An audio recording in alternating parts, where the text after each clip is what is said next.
Hello, welcome back to our channel. So for today's video, I'm gonna show you how to use your Android phone as a mobile hotspot. So first, you click on settings.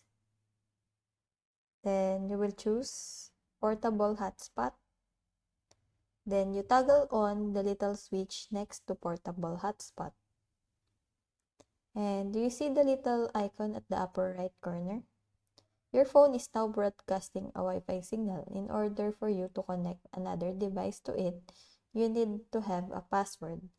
So you tap the Set Up Portable Hotspot and it gives you the network name and the password that you have to enter into your other device. It connects.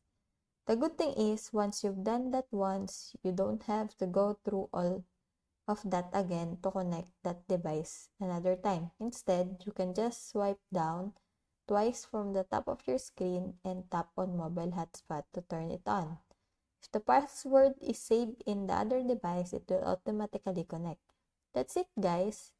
Let me know if you have questions or comments in the comment section below. And if not, don't forget to subscribe and like.